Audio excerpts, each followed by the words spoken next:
Welcome to the Big Book Club. I'm Damien Barr. Our theme this evening is families, lost, found and made.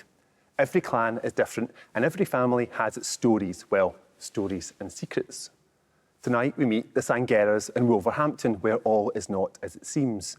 Explore the difference between the family you're born into and the tribe you find.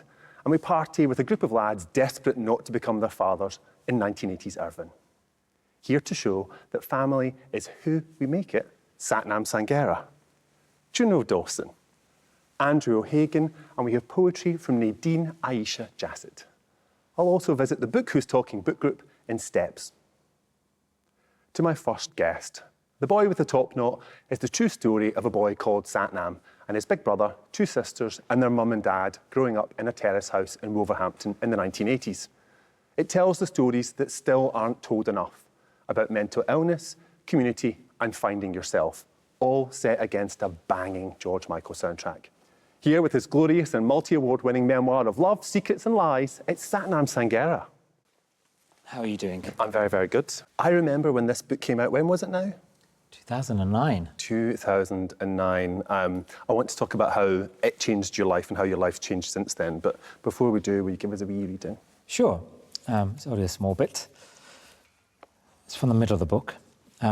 By the time I was 8 years old, Raja 11, Bindi 13, and Bulli 14, I'd still never been to a cinema, used a telephone, been inside a church, used a shower, sat in a bath, we still used a bucket and a jug, seen the countryside or the sea, read a newspaper, had a white friend, owned a book, met a Muslim or a Tory or a Jew.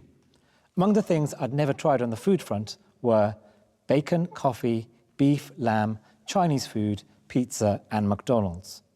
When my primary school headmaster gave a lecture on the dangers of glue sniffing, I thought he was referring to the white paste we used in art lessons. For months afterwards, I held the jars at arm's length, terrified that a whiff would have me dribbling like a drug addict. I thought the area we lived in was called the Black Country because of all the black people living there. But at least I didn't blurt this out, as one of my classmates did during a lesson on local history.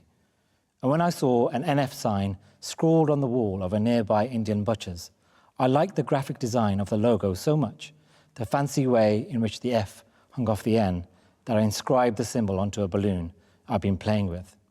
My sister Bulli burst it on sight, but without explaining why. "Don't ever write that again," she said. Her fingers dug into my arm. Ever. So that life you're describing is really restricted. Like, you know, there's so many things that you're not allowed to do. Why was it so restricted? I guess I grew up, in a very Punjabi area, and it was more or less a ghetto. You know, all my friends were Indian, the butcher was Indian, the corner shop lady was Indian.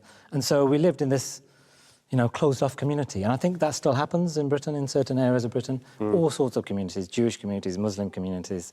And I think they go through a similar journey of assimilation, but it's not always easy. So were your parents first-generation immigrants? Yeah, I mean, my parents arrived in 1968, and my dad can't read and write, and my mum then couldn't speak English. So that exacerbated our isolation. And I remember my first day of school, I couldn't speak English either, and I still occasionally remember that I did a degree in English, and I find that amazing. I became a writer, and yet I remember very much, in huge detail, my first day at school when I didn't understand what the teachers were saying to me. How did you feel? I was always homesick, because I was absurdly close to my mother, and that homesickness went on my whole life, I think. I felt very homesick at university, and I had a very, very intense relationship with my mother. Well, you still do.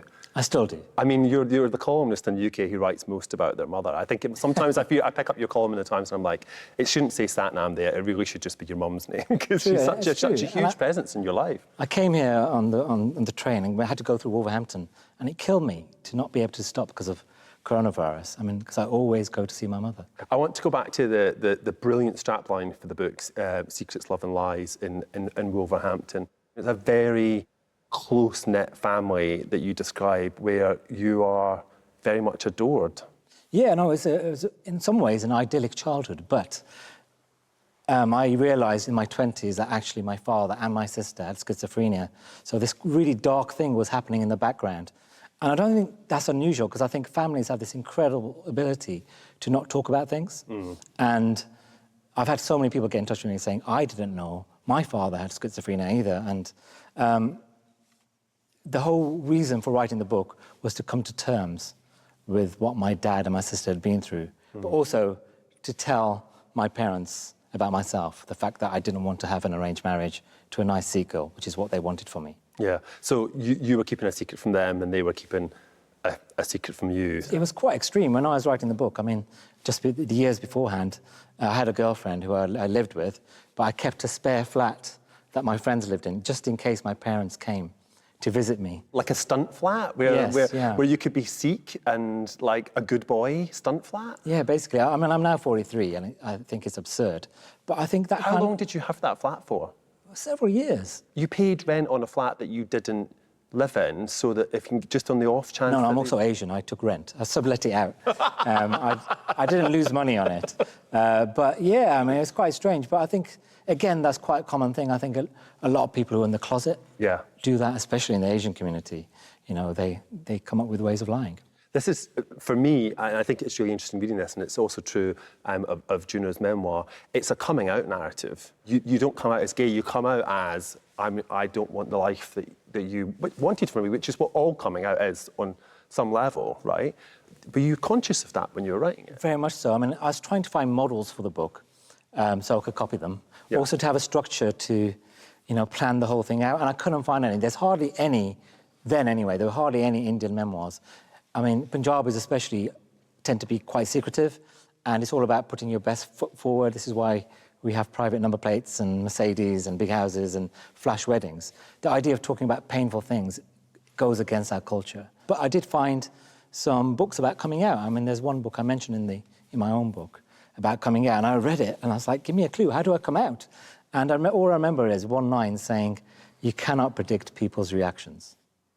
Which seems like a very mundane thing to say, but it's so true. So people write to me now saying, can you give me some advice on how to tell my parents I'm gay or I have a wife? Yeah. And I always say to them, look, my parents reacted quite well, but I can't predict how they're going to react. People are just so unpredictable. Is that the same for you, Juno, do you think, that idea of people are unpredictable? Yeah, I mean, the most fan mail I get is about This Book is Gay, which was, well, it's not a coming out guide, it's like an LGBTQ handbook. And I say exactly what Satnam just said, which is, you know, your parents want you to be happy. What parent doesn't want their child to be happy? But I've never met your parent, I'm not a qualified psychiatrist, so I always just recommend a healthy dose of patience more than anything. I think all parents have that sky is falling moment, but it never lasts for very long. I want to go back to this childhood where you were growing up, being loved, being adored, although in that kind of very restricted world. And how did you not know that two of the people who were closest to you were managing this illness? I think I kind of knew and chose not to know. I just put all my energy into other things. So I put all my energy into schoolwork, into getting out, basically. But it was always a feeling I had there that something wasn't right, which often came out in the form of guilt. I felt terrible for being the first one in my family to go to university. It should have been a great moment of celebration. I was going to Cambridge University, but I just felt terrible about it because I knew, on some level, I understood that I was leaving the rest of my family to deal with some pretty terrible things. That's partly about class as well, and I'm really conscious, like, looking around, you know, at people who've, you know, Andrew, you know, were you the first person in your family to go to university? Yeah, the first person in any generation since my ancestors came from Ireland in the 1840s. You know, I think, in fact, to press the point, the first one to get an O-level, as we used to call them, a GCSE. So, yeah, it was an unexpected thing to do in that kind of family then. We never really talk about it, but I think it's interesting when we talk about, you know, families and class and the idea of class mobility. It's always this idea of an escalator, you know, you're going up. But I think people neglect to talk about the feeling of moving away from, of feeling different from. Yeah, not being able to reconnect with the people you love the most in the world because you've become so posh. Yeah. I was talking to Andrea, they're joking about the fact that I failed the audition for my own audiobook of this book. because I can't do my old Wolverhampton accent. And it's funny, but it's also slightly tragic because you become such a ponce that you actually, you can't remember who you were, and it's hard to connect to your working class roots. When you were writing, did that reconnect you to that voice, to that person? How did you feel as well towards the person that you were? I felt very loving towards that person. But I mean, at the time, at the FT, I was doing celebrity interviews, which was what I always wanted to do. It just felt emptier and emptier that I was writing these things about famous people, and I didn't know the first thing about my family and even myself. And I have had therapy as an adult, and it's brought up all these memories, and I think it's quite a long process. You write things in a book when you're 29, and at the age of 43, you're still unearthing stuff. I don't think that process ever stops. No, it doesn't, no. I also can't imagine that I would want it to stop, because at that point, don't you somehow stop growing, maybe? Oh, no, I think that you really have to draw a line in the sand. I think if you do what you and I have done and dig up the worst things that have happened to your family, it's too painful. I think there's a reason why families have secrets, because you need to forget. I meet strangers who have a better sense of my life story than I do, because I've forgotten most of what I've written about, because you can't walk around with all that pain. No, I mean, for me, that was one of the reasons why I wrote a memoir. And I wrote my memoir after reading your memoir because of something you said in the acknowledgements, which was nobody's waiting for you to tell your story. There was also something about it that I think felt very arrogant and very, actually, Andrew, very un-Scottish. Yeah, there used to be this notion of the saving lie in the family. It's a big tradition in Scottish literature, in Norwegian, it's Ibsen really, that families had to hold to the saving lie. It would save the family not to reveal too much about themselves to the neighbours, especially. So, yeah, there is a big tradition of keep it quiet. Yeah. And, of course, you guys, memoirists and novelists and poets have, they've rushed through that barrier in recent years, I think. Nadine, was that something you were familiar with growing up? Was it a family of secrets? Yes. Well, I mean, I can't really say on TV, I'm sure. But no, I think there's something about, very much like what you said, about what's hidden underneath can be because of pain, but also I think talking about it can actually be a source of healing sometimes as well, and that conversation could be a way of navigating between healing and pain. You interviewed, you were saying you're doing celebrity interviews. I mean, obviously the biggest celebrity you've ever interviewed is your mum, because you interviewed her as part of the book. You sat down and asked her quite formal questions about what had happened. Tell me about that process. Yeah, I mean, my mother, English isn't good enough to read the book, but she's sold about 50 copies of the book for a profit to her friends. So she knows what's in the book, because I sat down with her for a long time. And actually, it's my sister who's probably reacted most positively to the book, because she has schizophrenia. And she has watched the TV adaptation 20 times and has read the book at least, I think, 10 times, which is 9 times more than I've read it. And I think if you have schizophrenia, you're basically, ignored by society. People generally cross the road if you have the worst symptoms of schizophrenia. So to have your story told is a very powerful thing. So she's gained a lot from it. And people assume if you write a memoir, it's all been negative with your family, but she's got a lot out of it. And I think my mum has too, in that she went through a lot, and it's great to have your story told.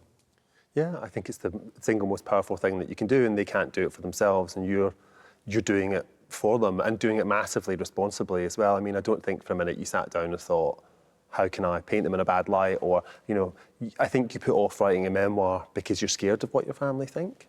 Yeah, but also, once it came out, I stopped, sort of. I think it's important to not keep going over the same ground. And I think you'll never find someone more private than someone who's written a memoir, because you know what happens. Well, everybody thinks, this is the thing that I think is fascinating. You meet people and they say, oh, I feel so weird meeting you because I know everything about you. And I'm like, you know everything I want you to know. Yeah, exactly. About me. It's a story. I think it's interesting that after this, you then went on to write your novel. Yes. I wanted to change the subject because people kept on asking me about my family and my love life. And unfortunately, I gave it the title Marriage Material. So people just thought it was another installation of my memoir.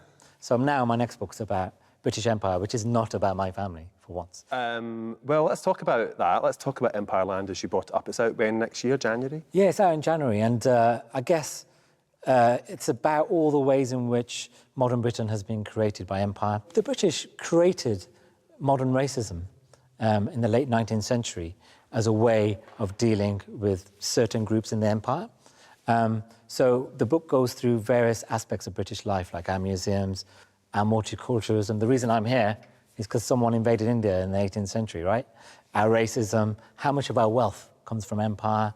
All these things are suddenly of huge interest, and so I've spent 2 years thinking about it.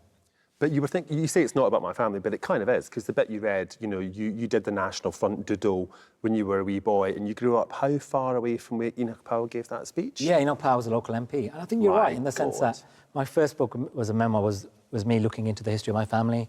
The second book was me looking into the history of my community in Britain.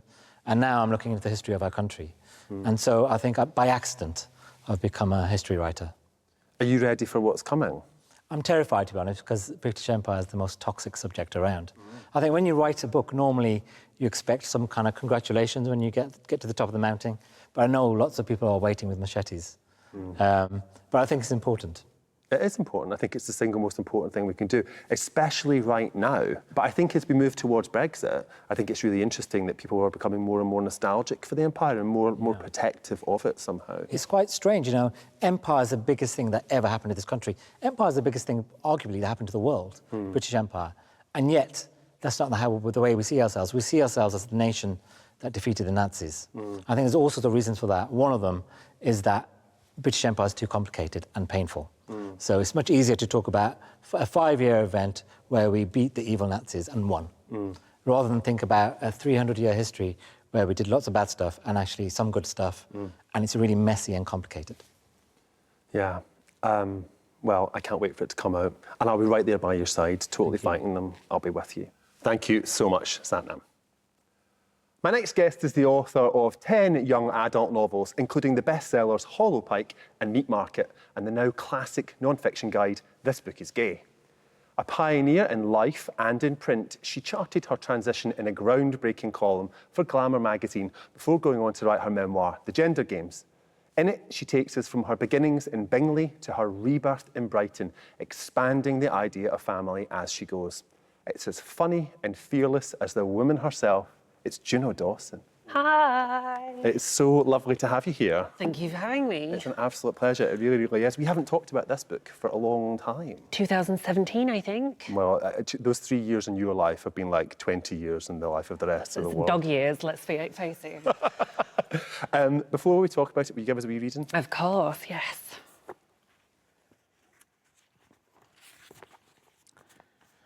What gender did first. With technical or high-definition hindsight, it's clear my own struggles with gender started the day I was born into a world he'd already done a real number on. So it is necessary to go all the way back to the start. Jesus knows I didn't want to write a memoir.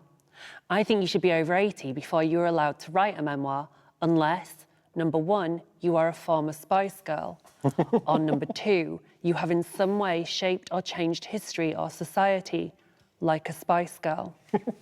I do not claim to be or have done any of these things.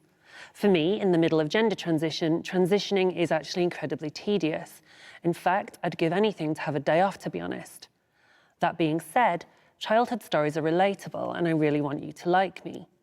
And number 2, gender is a total pedo. Gender screws kids. I was screwed by gender as a kid. You were screwed by gender and it happened in childhood. Therefore, grudgingly, I accept we might need to explore my childhood in order to better understand how I became the most beautiful transsexual in Hove, or something. When I was little, every night, I would lie in bed and make a deal with God. Dear God, if I'm good, tomorrow can I be a girl? Gender slept at the foot of my bed, curled up in a ball like a contented cat. And it was a vivid goal. In the morning, I would reach up to see if there was thick chestnut Tiffany Amber Thiessen hair spilling across the pillow, only to be bitterly disappointed. I didn't get it. I'd been good, mostly. As a small child, I was the architect of an elaborate inner fantasy world. In the parallel universe, I'd have been born Katie Rebecca Dawson. That is the name I'd have been christened with had I been born biologically female. I did not like this name. I still do not like this name, hence Juno. Kate, as I would have been if forced, had long blonde hair and dark eyebrows. I don't know who I based her on physically, but there's just something about blondes, isn't there? Ask little girls who they prefer, Anna or Elsa. It's possible Kate was somewhat modelled on the cartoon character Tara from Attack of the Killer Tomatoes. Kate, in the dream, was never a little girl. Weirdly, even as a child, I wasn't into childish things. I grew up on Neighbours and Round the Twist and Biker Grove. Children were crap, but teenagers were cool, and I wanted to be one.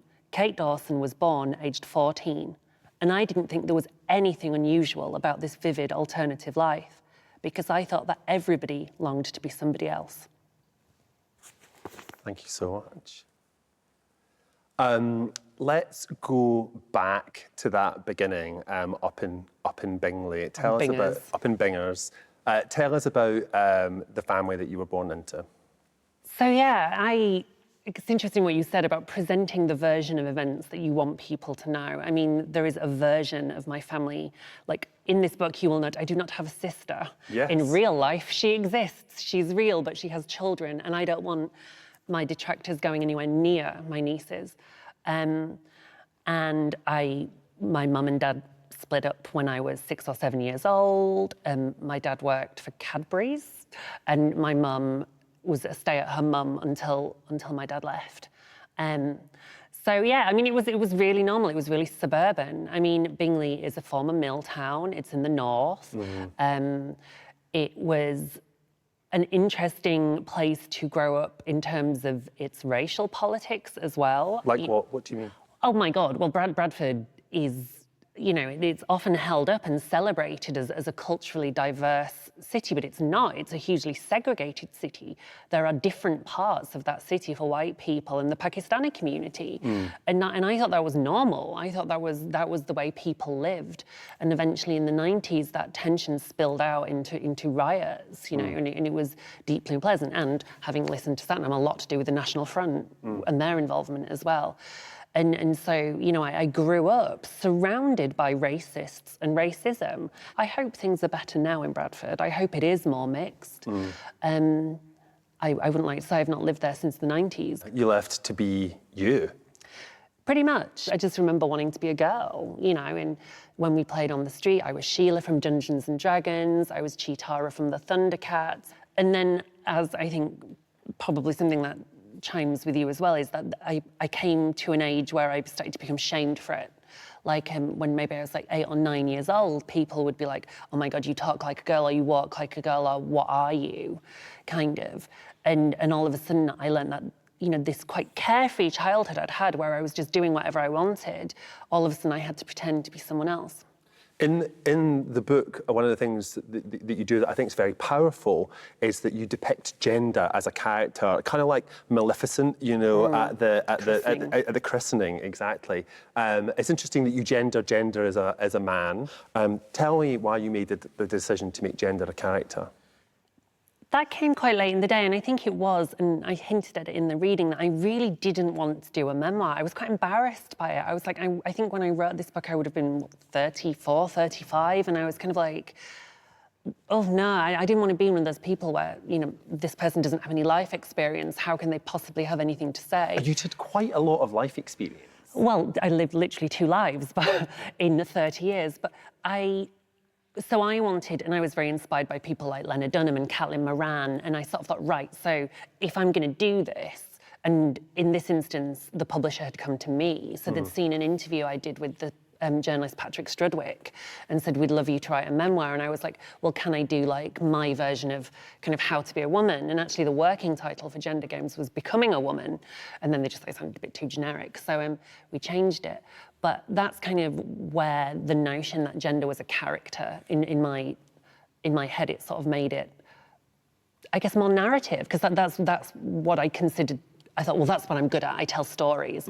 So if I make a character for gender, it feels more like my day job, which is novelist. So, at what point were you in that process of transitioning, and did the fact that you were writing about it, how did that affect your process?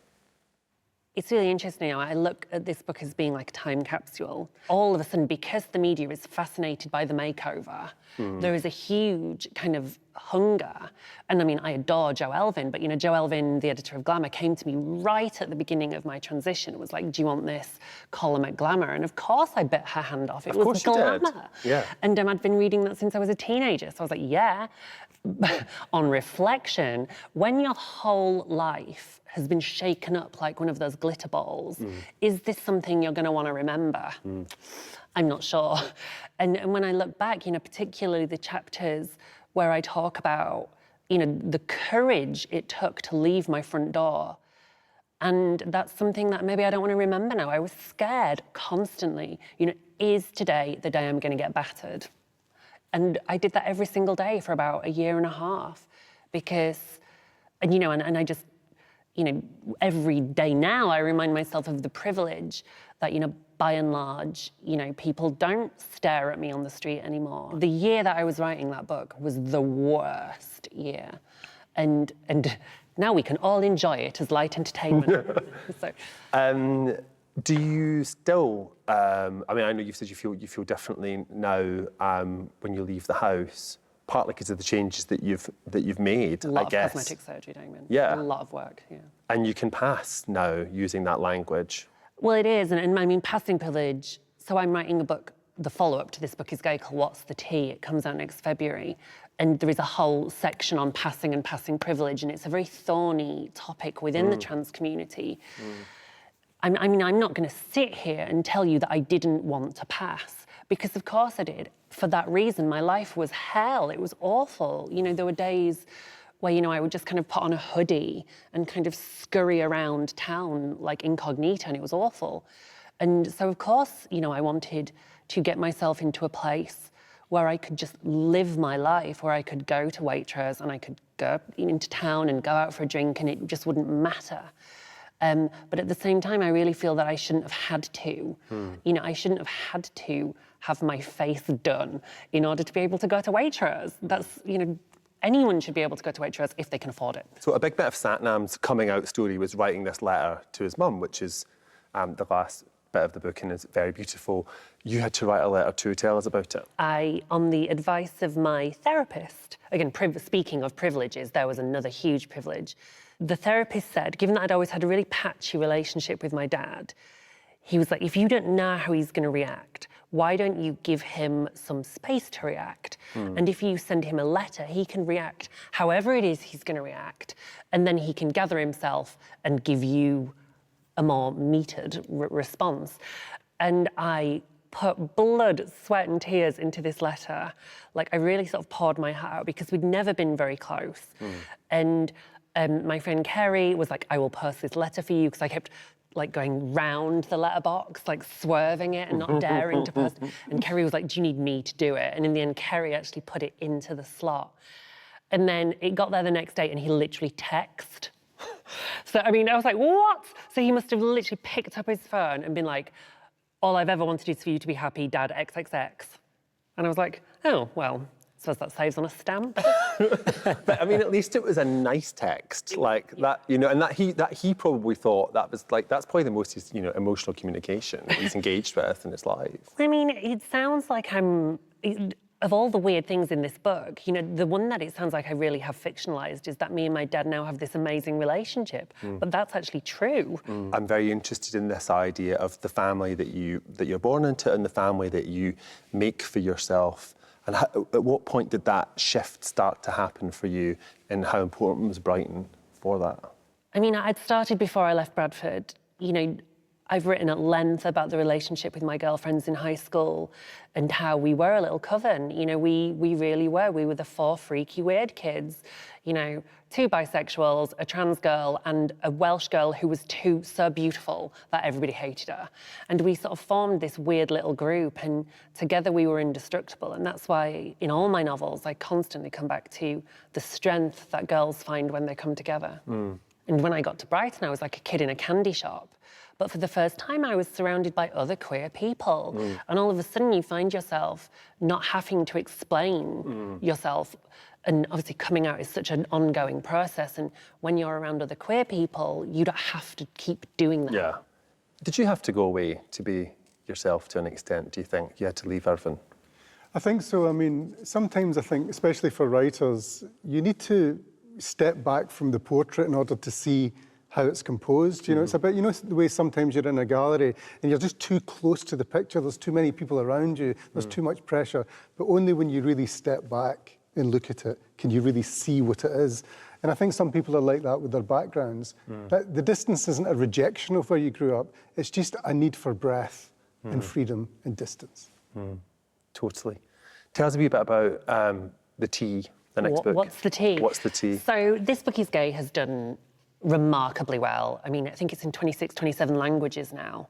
And so maybe it was a matter of time until we did a follow-up. And I needed, I think, some space between the Gender Games and What's the Tea before I could write about trans issues again. When I finished the Gender Games, I sort of thought to myself, that's almost the last thing I ever want to say about being trans. But, you know, that book came out in 2017 the first time, and, you know, things, I'm sad to say, have gotten worse. You know, I wish it was like it was in 2017. The environment around trans people has just become horrific. And, you know, I legitimately dread going onto Twitter to see what horrific twist there is. And so I... And that manifests itself in the real world, because hate crime is at a record high. It's quadrupled. It's quadrupled in that time. So that is a real effect. Well, of course, because we've been monstered. You know, we are the new scary thing. We're the Frankenstein or the Dracula. You know, never mind, you know, Muslims or refugees. The new thing to be scared about now is, you know, you know, your child will turn on the Big Book Club and see Juno Dawson and just immediately be trans. You know, that's how it works. We wish we had that power. I wish, yeah. And I mean, it's like Section 28. You know, people are always worried that people, you know, children would be taught to be gay. I'm like, they couldn't teach me maths. What makes you think that they're going to teach me something as sophisticated as being gay? I mean, I was surrounded by cisgender people and I still turned out to be trans. So, I mean, you know, despite Section 28, I'm trans. So it's febrile. I mean, the conversations around, I mean, it's like Satnam was saying about empire. I mean, my gosh, the conversation around trans people is feral. It's really scary.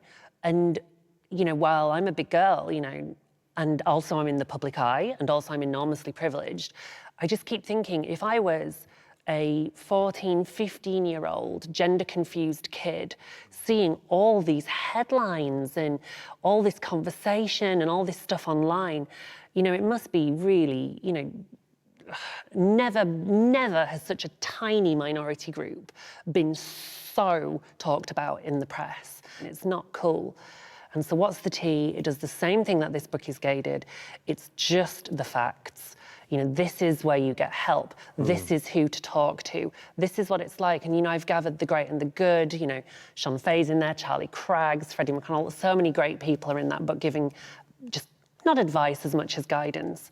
And I hope it finds its way to the right hands.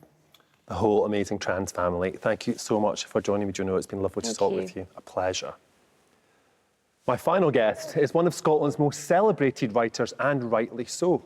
He's been shortlisted for the Booker Prize 3 times and is editor-at-large at the London Review of Books, writing the definitive pieces on Jimmy Savile and Julian Assange. His gift for words is perhaps only exceeded by his talent for friendship. He brings both these skills together to joyful, devastating effect in Mayflies. Before Andrew O'Hagan joins me on the sofa, I met up with the Book Who's Talking book group to find out what they thought.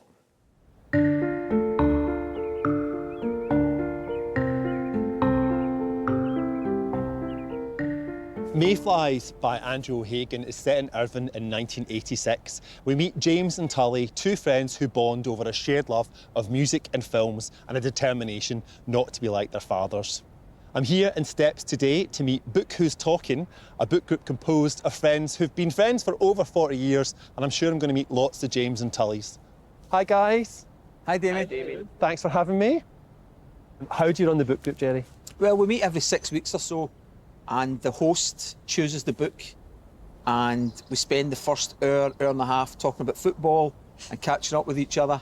we sit about and the host normally makes up the questions and we kind of discuss the book and what we thought of the themes and the characters. So do you think the conversations that you have in the book group are different to the kind of chat that you would have outside? I would definitely say so.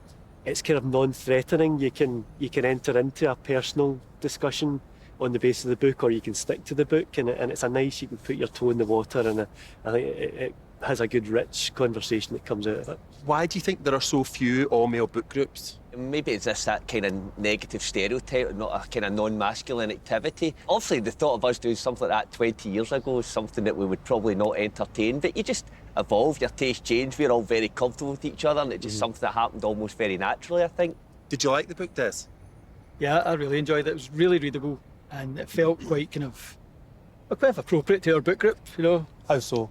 It was also a bunch of guys who were young in the 80s. I think they were a little bit older than we are, very much into the kind of indie music and just all the kind of things that we would have been into. And it was quite a nice bit of nostalgia about that. And then obviously it was about kind of getting older and still staying in touch with your mates, which is kind of the point of this group, you know. It's about books, but it is more a way of making sure you stay in touch with each other. It's a book that's very powerfully about male friendship and how that can last a lifetime. It's the book of everyone's life, because everyone has friends and everyone has those kind of intense experiences, and sadly everyone dies in the end. I love Mayflies because it was about friendship, it was about life, it was about death, it was about love, it was about relationships, it was about growing up, it was about everything really that I'm really interested in, and for me it was just a fantastic read. Okay, on the theme of life and death, a mayfly has an incredibly short lifespan, mostly 2 days, but it does not waste a single minute, spending the short period of time mating and reproducing. Are we as productive? Did Tully and or Noodles spend their time wisely or wastefully? Because of Tully's illness, you know, they squeezed a lot in at that time. They went on the particular holidays they wanted. They drank whiskey at the coast. They were watching that Ayrshire skyline and all. They did the things that they wanted to do in a very kind of determined, particular way. And it's a nice lesson, but maybe the lesson there is that you shouldn't need to be dying to do that, you know. There's opportunities every day to do things that are important. But also just what they've got as well, they've just both got a brilliant friendship, you know, which is really, really important, just having someone to have your back throughout your lives. So to me, they spent it wisely. Tully and Noodles frequently kiss each other. Do you kiss any of your male friends? No, is a short answer, and I can't really come up with another answer except it's something I've just never done, and not saying I won't start, but just something I haven't done, and I'd happily give you a peck in the cheek any day. I do as well, but only with two particular friends. Right. I kiss them when I see them, or when I'm saying cheerio, and I don't know why it's just those two, but it is just those two. Whereas I wouldn't think of kissing you, Martin. I wouldn't think of kissing you, Des. I mean, I love you. But I wouldn't. Jerry, I'm feeling left. Make it 3. I'm number 3. Right. What a bunch of guys. I think I probably went in there with some stereotypes about men that talk about football, and they blew them all away. I loved hearing them talk about their friendship, and I love that this book gave them a way to celebrate their friendship, and I've left them talking about it in the garden. Something tells me they'll be there for a very long time. I mean, they loved your book. It was like you'd written it for them. Seriously, they couldn't get enough of it. So there you go. Just so fantastic. I mean, I did write it for them. I mean, one of the things that has been on my mind for quite a long time is that it's sometimes difficult to get men of a certain age to read books. You know, it's a literary novel, which has ideas in it, has past in it. And that's just so heartening to hear, you know, that people who really know how to identify that world, find things in it. I mean, they would have called you out. They would absolutely have not have, you know, 2 seconds, they'd have totally called you out, they'd have rumbled you, because it's who you ran about with. These are the people that you ran about with in Irvine when you were growing up. These are your peers, so... Well, it's been overwhelming, actually, the response from people who, not only in my own life, who did know me in that period. I've never been shy of saying how autobiographical this book is. You know, that there were models for each of those characters, you know, the Tully and the Jameses and the Cloggses all these characters were kind of familiar to me for years. I mean, I stopped a book to write this book because, you know, that great friend, when he began to fail, you know, actually said to me directly, would you ever write about us? You know, and I thought, there is a book that I've never read. And you know how that's sometimes the impulse when you start to write a book, is because you've never actually read it. You want to write the book that you would like to read yourself. So there's a touch of that with this. And when he said, would you ever write about us, I thought, I already am. You know, just in that moment, I realised it was inevitable. Will you give us a wee reading? Sure. This is a point in the book where a bunch of Ayrshire boys in the 1980s head to Manchester for the weekend of their lives. So they're in a big gig. The band was at its height, romantic and wronged and fierce and sublime, with haircuts like agendas. Morrissey came brandishing a licence, a whole manner of permission, as if a new kind of belonging could be made from feeling left out, like nobody knew you, like he did. Time takes nothing away from it. The thousands of heartened teenagers taking the roof off and giving out to a gawky frontman from Stretford. Tully found me and pushed me down to the stage. Over the speakers, the sound was scratchy, but every word and every guitar lick felt like a statement only they could make, and only we could hear. Those songs rolling from the stage to irrigate our lives. That's what it's all about, Tully shouted, and he kissed my cheek as we sang. I could see Limbo at the very front, whirling out of his skin, holding up a smoke and shouting about panic on the streets of Carlisle. Then he was near us and wagging a finger in time to the music, a wonderful look on his face, singing about a vicar, about Joan of Arc, and throwing plastic tumblers into the air.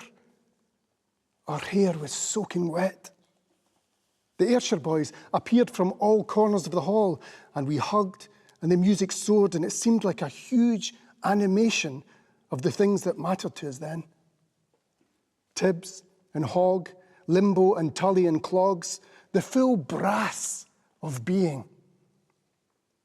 Who knew what time incubated or what life would demonstrate?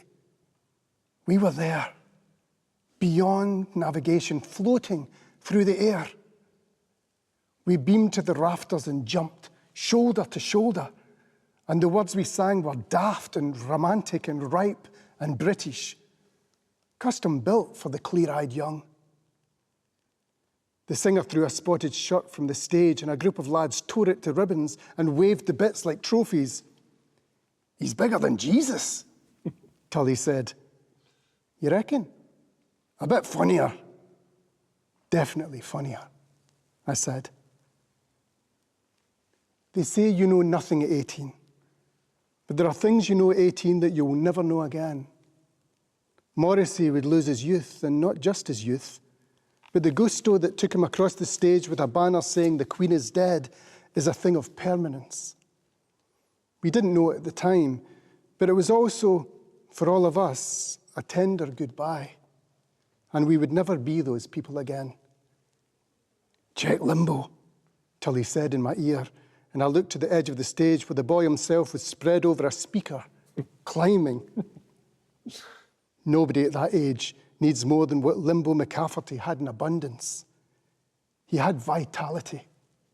He had the spirit of resistance in that single moment. And as the final encore bristled and rose to perfect confusion, Limbo appeared on the stage, going past crewmen and bouncers to take up residence by the drums, dancing and smiling for eternity, the crowd cheering him on and spiriting the light in his direction. It's so great to hear you reading it.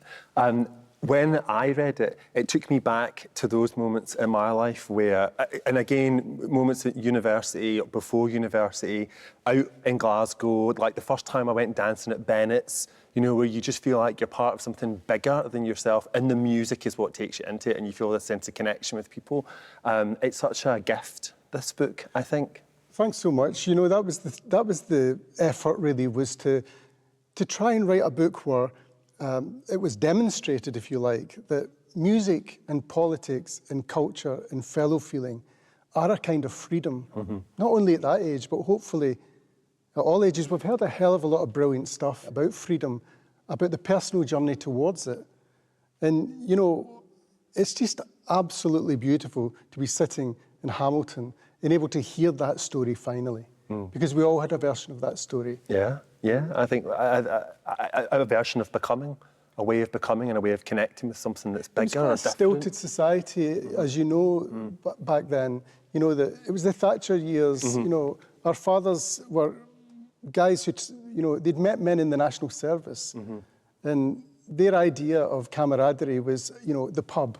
And it was about closing down their lives quite early, very often. Whereas we wanted to break through that, not to be, if you like, trapped in a world of duty and prejudice and, you know, everybody having to adhere to the same rules and the same order and have to hit the same marks in life. You know, all those old, you know, standards about how you had to live, how working class people had to live as well. And, you know, I think in all the books I've written, I've tried to suggest that, you know, that journey towards freedom is everybody's alone. But as Juno said, you know, the strength that can be found in girls together, and I would add to that, and the strength that can be found in men together and also in men and women together, is something that would appear quite new, I think, in the novel now. That it's about driving forward towards a kind of self-definition that was unthinkable to our grandparents. Well, I mean, it's very much a novel about friends as family, and these boys don't want to be like their fathers. And what's interesting to me, and I remember it very clear from my own childhood, is that the industries, the steel and the coal are all going, they're all being got rid of, but the templates for masculinity aren't changing. There's no new way to be a man, but you can't do a back shift, you can't do a night shift, you can't take home a pay packet, but you're still expected to be this particular kind of person. And so there's a great tension and a great struggle, and Tully and Noodles decide that they're going to have a revolution. That struggle was real, and it was located within the family as well as within the whole society. You know, Tolstoy would tell us that give me one family and I'll show you the nature of the whole society. And I think that, you know, that instinct has always been there for me, that, I mean, my family was quite understanding, but the society around us was filled with a masculine nature. I mean, masculinity was a nightmare from which everybody was trying to awake in the 80s, I think, in certain societies particularly. And that has changed to some extent. There's a lot of work still to be done, obviously. But this novel locates itself in that world where those boys just want to be able to live life their way and don't want to carry on and reinforce the prejudices that were sort of instilled in them when they were young. I just want to talk a wee bit more about Tully and Noodles before we talk too much about the ideas underpinning the book. So who are Tully and Noodles? I mean, Tully was that classic friend that you both wanted, and in my case, luckily had. He was, you know, the leader of the gang, you know, the boy with the highest cheekbones in Scotland, the best record collection in Europe, the strongest political views in the world, you know, and he was your pal. You felt validated to have a pal like that. You know, Tully was that classic leather-jacketed lead singer in the band guy. All the boys wanted to be him, all the girls fancied him, and sometimes the other way around. The person I based it on, Keith Martin, one of my childhood friends, there was a whole group of us, and they all had charisma, and they all had identities and voices of their own. He stood out, and the relationship between him and Jimmy, the narrator of the book, is very like that relationship that existed between Keith and myself.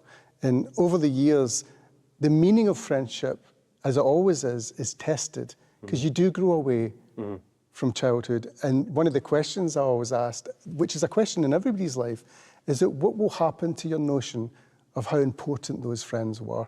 What happens 30 years later? The book picks up 30 years later when the lead guy, when Tully is ill and he's facing the biggest crisis of his life. And then those questions that I've been talking about that really mattered, what's the value of fellowship? Can you actually help somebody complete their life, go to the end of the road? And I found actually, when I was in this situation, that it was the values of childhood, it was the values that we had when we were young that came to the fore, that they were real. The connections weren't just imaginary or ambitious and teenage and vague. They were actually solid. And that's the story I wanted to tell. So the book is dedicated to two people who you've mentioned briefly. So, but tell us about both of them. So Keith Martin and Joy Martin, Keith was the friend I've been describing who really inspired the book. And in his last year of life, he asked for the book, in fact, and I was ready and able to write it. His mother, Joy, very much equates with Tully's mother in the book. She was just one of those mothers. Everybody had a pal whose mother was almost more interesting than the pal. She was a freedom fighter and a freedom recogniser. We all stayed at his house because his mother was such a laugh. And, you know, I'd often be up early in the morning having breakfast with the mother, talking about what had happened last night. And he'd come in and he'd be like, shh, I'm talking to your mum. And he'd be like, you haven't told her what we got up to last night, have you? You know, there's a whole fear that I would talk to the mother and give away all the secrets. So a real Scottish story that the mother, in a working class environment, could often be the person who held the keys, not just the keys to the drinks cupboard, and that was always important, but just the key to your potential. She looked at us and hoped for the future that we hoped for. You know, the fathers, not so much. The fathers were rigidly reinforcing the values that they'd grown up with very often, in our cases. But the mothers, they were the freedom. And all that femininity and all that feminism that came from those mothers, we took forward in our lives. They were fighting for their freedom too. So the first part of the book is summer, so it's youth, and the second part of the book is, both the characters are older. Why did you structure it that way? Because you miss out all the bit in the middle, basically. I've always trusted that readers can do imaginative work that you should allow them to do. You know, I don't know if you agree, but as a novelist, sometimes you're offering them a piece of moral arithmetic, and they'll actually do the sum themselves. Your job isn't to hammer home the ideology, hammer home the meaning, fill all the gaps, you know, load all the bases. Actually, what you're often doing is suggesting 2 + 2 and then getting off the stage. Let them say 4. And they will. And that summer of 1986, I knew as soon as I started writing the book that I had a technical task ahead of me, which was to suggest the youth, but not to offer some sort of fake biography that would fill every year of their lives all the way through to the end. That actually, a weekend in Manchester with a bunch of Ayrshire boys full of post-punk music, a love of those bands, you know, Rage Against Thatcher, if I could locate them at a festival over one weekend in 1986, that would cover the whole youth, if you like. And then there's a gap of 30 years. And when we pick up, again, the readers already making the associations. They've still got phrases that they used when they were young. They've changed, obviously. They've gone off into different spheres of life. But the essential connection is still there. Or is it? That's the question for the reader in the end. Why did you do fiction and not a memoir? I think sometimes you want the freedom that fiction will allow. It's not that you want to make things up necessarily, although there might be that. But, you know, I've worked in non-fiction as well for all my career, so I'm not shy of that. But, like, Satnam, you know, if I write a piece of non-fiction, it's a piece of journalism, I need to make that stand up in court. You know, you're not... You need to be able to say 2 + 2 = 4 and show your workings. And show the workings and produce the tapes, you know. And so when you've had that kind of training as well, you're well aware that if you want to depart from the story, you know, you're departing in the full knowledge that the living people don't have a say, you know. And I don't think you can do that in non-fiction. You know, I would have had to get everybody who was on that trip into a room and say, do you remember this the way I remember it? Is it fair to go there now in that paragraph? And it seemed to me that that would have choked the book. What was really required was to just let it fly. The book group had lots of questions for you, but I can only ask you one. They wanted to know how therapeutic the experience was for you of writing it. You know, I'd never really believed in the idea that creative writing, to put it at its broadest, was therapeutic for the writer, as well possibly for the reader. But actually, writing this book, I think I've come to believe that it was. You know, I didn't know what to do with myself when my friend died. I wasn't sure how to remember him, and wasn't sure how to capture those parts of our lives which are really pretty underdescribed in contemporary culture even. That working class boys with a certain set of beliefs, a certain politics, a certain ambition and way of talking, a certain attitude to football and music and Thatcher and their parents, you know. I hadn't really read enough of it or seen enough of it. And that was part of it too. I thought if I could get that down, then I'd feel better. And that was true, actually. And I can see from the responses to the book that people are often reading it thinking, oh, I haven't seen this story before, and it probably connects in some cases to the loss that people have experienced, because after all, it's the thing we have in common. We've all experienced loss. Thank you. Now, an award-winning poet who explores themes of heritage, gender and resilience. Here with something from her latest collection, Let Me Tell You This, it's Nadine Aisha Jasset. Nadine, what are you going to read for us tonight? I am going to read for you a poem about my parents called The Old Codgers, and about how their accents shaped me and my ideas of who I am. Introduce us to the Old Codgers, please. The Old Codgers. My parents' mouths pull at the corners of mine. A tug I'll share with yours if I try sing to their tune. My father's is a dance of Hindi meets Shona meets Gujarati meets Afrikaans, where a woman is a honey, a child a lighty, and heaven help you if you hear futsek, kutri, or woe. But I grew up fluent in the Titan jaw of my old Bali on the phone. Hello, this is Mr. Jasset speaking. His accent so suddenly English from a county we'd never visited. Never mind own. Me mother, all Yorkshire, all drawn out vowels. She calls a poem a poem and greets auntie with a rounded mouth and the India of her mind pressing on her tongue. She releases each sentence as a question, punctuated by an outside laugh that makes me want to ask who it is when it's at home. And I say oat and note and summit and in it. I say lychee, not lychee, samosa, not samosa, and I and arse and loo and snicket. Bath is never bath, room is never them. And when I greet you, I may say, now then, just like me mum. And when I leave you, I may say, assalamu alaikum.